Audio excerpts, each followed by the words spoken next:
Hi mga sis! Welcome back to my channel. It's me, Jen, again. And for today's video, tayo ay magko-compare ng mga cream to powder blushes or yung Mochi blushes na local brand. Okay? So, kasi back to back din yung nagre-release ng mga ganon. And ano nga ba pinagkaiba-iba nila? Sino nga ba ang mas angat? Sino ba ang mas maganda? Sino ba yung sakto lang? Okay? So, isahin natin yan at hihimay-himayin natin yan. So, kung interested ka sa mga Mochi or cream to powder blushes, then just keep on watching. Okay, so ito yung mga local brands na Mochi or cream to powder blushes, mga sis, na meron ako.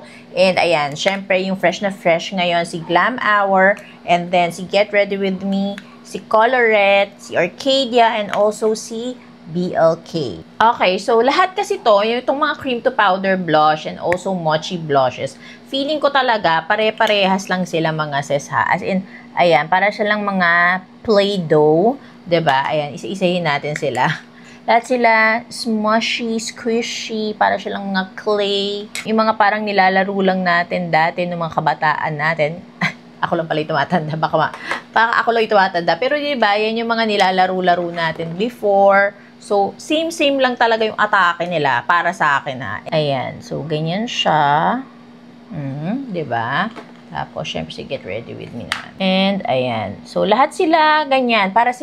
Lahat sila para silang mga clay or Play-Doh, o, diba? Ngayon pa lang sasabihin ko na longevity-wise, mga sis, yung pagka-long wearing niya, lahat tong mga to, si Get Ready With Me, si BLK, si Colorette, si Glam Hour, si Arcadia, lahat sila long wearing kasi cream to powder blush sila. And alam mo yun, mas hindi siya mabilis mahulas. And hindi mo na kailangan silang iset ng powder. Basta mag-setting spray ka lang, Vogue, long wearing na silang lahat. Also, yung pag-blend mo sa kanila, same lang yung atake nila. Next, sa packaging naman tayo, mga sis. For the packaging, iba-iba sila ng atake, mga sis. Okay? Si Glam Hour, ganito. Ayan, may mirror siya.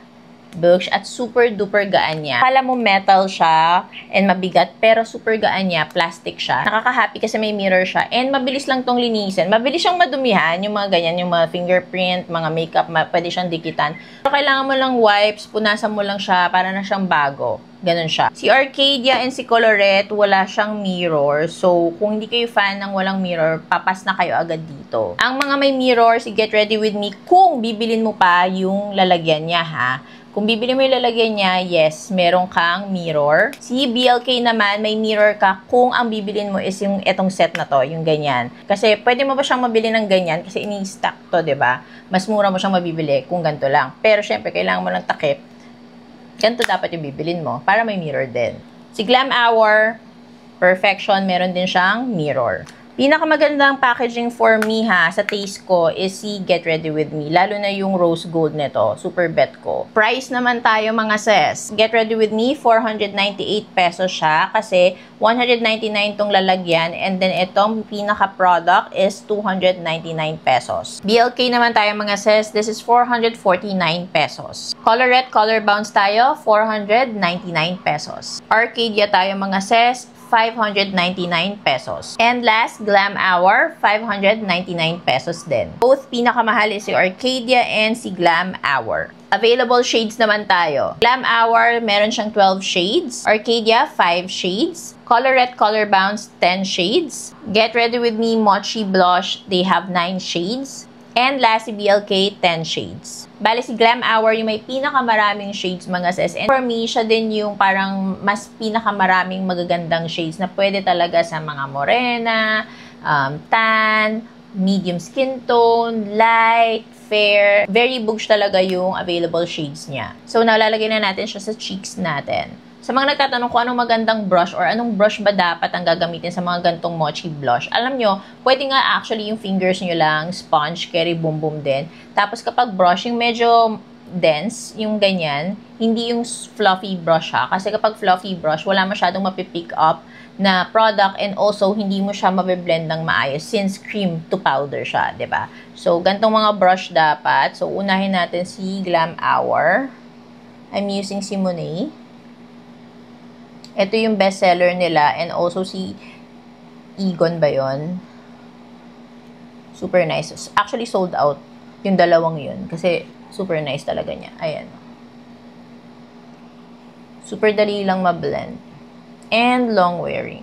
Lahat sila long wearing and lahat sila madali lang ma-blend. So, ayan. This is Glam Hour. Nililinis ko tong brush bago ko gamitin ulit ha mga sis. Next, Get Ready With Me. Mochi blush nila in the shade Chow. Chow Bella Chow. Ito yung mga favorite shades ko sa kanila. Ayan. Diba? Pare-pares lang sila ng atake. Pati yung finish eh. Velvety finish. Ayan. So, this is Chow. Get Ready With Me. Next, Colorette Pom Pom. Yung mga ganitong cream to powder blushes, mga sis, or mochi blushes, hindi kayo magkakamali and hindi kayo mag-over apply. Kasi, ayan, ganyan siya. Very subtle lang talaga siya. Diba? Pwera na lang kung ang gagamitin mong shade is yung talagang super dark ha. Like yung mga, like parang yung mga red na talaga or berry shades, mga ganun. So, ayan. So, ayan. This is Colorette Color Bounce Pom Pom. Next is Arcadia in the shade Eden. Oh my gosh, sobrang favorite ko to mga sis. Ayan. Itong shade na to. Parang Mama Mary yung atake talaga. Diba? This is Arcadia. So, ayan. Last is Runway ni BLK. Ayan. Dalawang cheeks ko na ilalagay para naman pantay siya mga sis. Diba? Lalarga kasi tayo. Ayan. Diba? Same lang sila na atake. Sabi ko sa inyo. This is BLK Runway. So, yun ang ating comparison sa mga mochi and cream to powder blushes. For me, ang feeling ko lang talaga, pinakasulit, I mean, kapag on a budget ka talaga, diba? Tapos gusto mo sulit to the highest level talaga. I think I will go with Get Ready With Me kasi for 498 pesos, nasa gitna siya eh. Alam mo yun, hindi siya yung pinakamura, hindi din siya yung pinakamahal. Pero, kasi 9 din naman yung available shades niya. So, may mapagpipilian ka din naman talaga. And itong si Chow, maganda talaga yung shade niya. Pati si Head Over Heels, maganda din naman. So, may mga shades ka din talaga mapagpipilian. Tapos yung longevity, same lang naman sila. Tapos yung pagka-blend and alam mo yun, yung atake nila, same. So, for me, mas sulit si Get Ready With Me. Kasi again, ang ganda ng packaging niya. May mirror ka na. Tapos, ang ganda din ng quality ng product, diba? Ayun, sa akin, sa lahat naman sila maganda. And sasabihin nyo naman, lahat maganda. Maganda naman talaga. Pinakita ko sa inyo, diba? Pinakita ko sa inyo. And na-review ko na din yan isa-isa, na-wear test ko na din sila.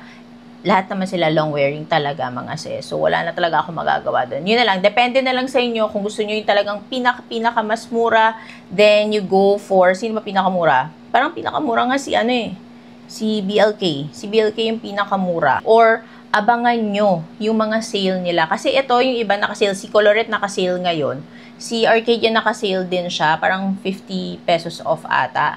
Tapos si Get Ready With Me din, nagsisale din to. And yung kay Glam Hour, parang nung first launch nila kagabi, nag-sale ata sila. Less 50 or less 100 pesos. Hindi ko maalala. So, depende na lang sa inyo kung ano yung mas gusto nyong brand talaga. Kasi sa akin, same lang yung atake nila. And, ayun, depende na lang talaga sa trip nyo kung anong gusto nyong bilhin. So, comment kayo dyan if ano dito yung mga na-try nyo na and ano yung gusto nyong i-try nyo na and kung ano yung nag-work sa inyo. Okay? So, ayun lang. Thank you so much for watching, mga sis. I hope makahelp sa inyo to sa pagpili ng mga mochi blushes or cream to powder blushes. Okay, yun lang. Thank you so much for watching. Don't forget to like, share, and subscribe on my channel, mga sis. Bye!